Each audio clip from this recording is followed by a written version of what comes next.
saudara kan bisanya membuat berita yang lain yang belum tentu terlalu menunjukkan kebagusan menulis. Karena di sana sebenarnya di berita online sebenarnya yang paling utama itu adalah sebenarnya kecepatan berita gitu. Mereka itu punya kecepatan berita. Sama eksklusivitas, siapa yang duluan dapat, ya itu kecepatan juga gitu. Nah, jadi pembaca yang baik. Yang kedua apa? Langkah kedua menjadi penulis berita yang baik adalah mencoba menulis yang baik. Kalau kita baca terus tapi nggak mencoba menulis, yang nggak mencoba menulis, rajin menulis dengan baik, kita tidak akan pernah pasti. Menulis itu seperti naik sepeda. Masih ingat ketika belajar naik sepeda umur berapa ya? Belum TK ya? Balita ya? Masih ingat belajar naik sepeda?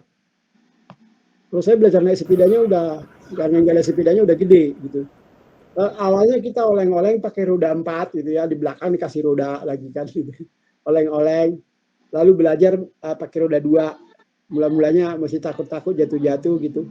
Lama-lama bisa. Tapi sekali udah bisa, udah langsung biasanya kan udah bisa itu belagu kan. Naik sepedanya kencang, oleng-oleng gitu ya. Itulah intinya. Sekali sudah bisa, sekali sudah benar, dia akan bisa. Tapi itu tidak akan bisa kalau dia nggak berani, nggak mencoba naik sepeda oleng-oleng tadi. Kalau dia takut jatuh, kalau dia manja gitu kan, nggak akan bisa naik sepeda. Jadi menulislah ya. Ya kalau dulu enak ya, saya kuliah sendiri. Saya anak yatim dari umur 5 tahun, 4 tahun. Saya dilarang ibu, saya anak bontot, tinggal di kampung di pedalaman di Sumatera sana. Ibu saya buta huruf. Saya dilarang merantau, tapi saya sudah terpesona pada bacaan, pada sudah SMP ya, udah baca koran, pengen jadi wartawan, pengen jadi pengarang gitu, dari koran-koran, dari apa gitu. Saya nggak mau, saya jadi merantau sendiri ke Jakarta tamat SMA. Saya bilang saya hanya pengen nggak lama pergi, saya bilang sama ibu, tapi memang saya pengen merantau sendiri, saya kuliah sendiri, biaya sendiri gitu. Jadi belajar sendiri, seperti itu. Kita membaca itu sama. Kalau di Jakarta enak banget dulu itu, setiap terminal ada penjual buku majalah bekas. Jadi kita membeli apa aja yang kita mampu, murah-murah. Kadang-kadang buku bagus juga murah. Sampai sekarang kebiasaan kalau orang yang banyak bukunya biasanya kalau pergi ke Jogja, pergi ke Gedean pencari buku bekas, pergi ke Bandung cari ke penjual buku bekas gitu. Jadi bisa menemukan buku langka kadang-kadang yang bagus, yang udah jarang ada gitu kayak gitu. Nah, sekarang kita menulis apa? Kalau dulu kami menulis kayak saya itu bisa menulis antara lain bisa menyelesaikan kuliah juga dari tulisan. Jadi saya mulai kuliahnya bulan September, terus 2 bulan sesudah kuliah, dengan bertemu dengan dosen yang saya bilang tadi, saya bilang, saya punya tulisan seperti ini, kenapa ya dipulangkan kira? Padahal ini kan sebenarnya tulisan remaja yang ininya jelas. Gitu. Dia bilang, nah itu dia, coba perbaiki bahasamu dengan bahasa yang disesuaikan dengan gaya bahasa dari medianya, majalah gadisnya. Ya. Salah satu tulisan itu. Nah, 2 bulan sesudah kuliah, tulisan saya sudah yang pertama dimuat di majalah gadis. Wah itu prestasi. Karena dulu dunia baca bagi prestasi, teman sekelas, teman seangkatan langsung oh gila lu udah nulis ya gitu. Orang-orang yang sudah nulis itu. Saya masih ingat waktu itu saya beli, yang pertama saya beli adalah karena dosen saya itu juga bilang salah satu yang membuat tulisan bagus adalah pemilihan kata, diksi.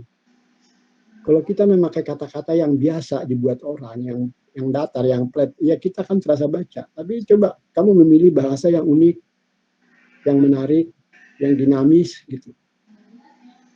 Jadi yang pertama dari honor itu, honornya 15.000, saya membeli kamus umum bahasa Indonesia yang tebal itu. Ubi namanya, masih ada, udah tua. Itu untuk mencari kata-kata yang unik. Jadi judul misalnya, saya bikin cerpen judulnya kerengsaan. Semua orang bertanya, artinya kerengsaan apa sih? Gitu. Kayak gitu kan, karena mencari kata itu. Itu ajaran dosen saya. Gitu. Bagaimana sebuah kata bisa berpengaruh. Gitu ya. Dan di puisi kan itu terasa banget tuh. Pemilihan katanya kan kayak apa Pak Sapardi gitu, aku ingin mencintaimu dengan cara yang sederhana gitu. Sebenarnya kata-katanya biasa tapi pemilihannya tepat. Gitu. Nah, menulis itu ya begitu, harus mencoba menulis bagaimana menarik. Saya nggak tahu apakah kalian bisa. Kalau dulu zaman ibu-ibu saudara itu orang bikin catatan harian pakai buku ya. Bukunya ada yang pakai gembok tuh supaya nggak dibaca orang. Kalau sekarang mungkin membuat catatan digital aja, catatan harian digital ya. Tiap hari buat bikin folder, hari ini apa yang menarik. Supaya hidup lupa, ingatan kita itu rapuh ya. Hari ini apa yang menarik, oh misalnya, wah hari ini kuliah pertama penulisan opini bertemu dengan dosen Pak Nestor yang sudah tua, yang giginya udah habis gitu kan. Tapi saya mendapatkan sesuatu barangkali saya mendapatkan sesuatu yang bagi saya berkesan misalnya gitu atau apa gitu. Nah itu akan menjadi ingatan.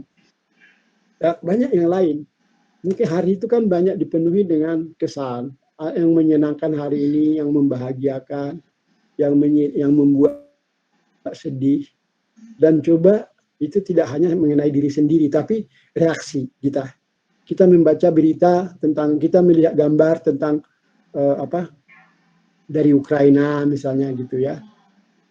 Kenapa sih manusia seperti ini banget? Kenapa sih Putin itu kayak nggak takut banget sama Tuhan? Emang dia nggak punya Tuhan, nggak ada urusan Tuhan sama dia. Dia nggak punya agama kan gitu loh. Jadi tapi kan nggak ada salah. Kenapa sih ada manusia lain sama anak-anaknya tinggal di situ? Kenapa sih tega banget? Dia pasti tahu akibat dari bom-bomnya itu, dia tahu kan, dari peluru-peluru kendalinya gitu. Misalnya begitu. Ada sesuatu saudara-saudara merasa keberatan dengan sesuatu, merasa terkesan dengan sesuatu, itu melatih saudara menuangkan apa tadi, apa yang saudara pikirkan, apa yang saudara rasakan. Itu kan nanti saudara-saudara barangkali membutuhkan itu untuk kenangan atau bahkan material tulisannya sendiri dibutuhkan, bisa jadi kalau misalnya gitu. Jadi saya nggak tahu caranya, terutama dalam tugas-tugas ya, usahakanlah.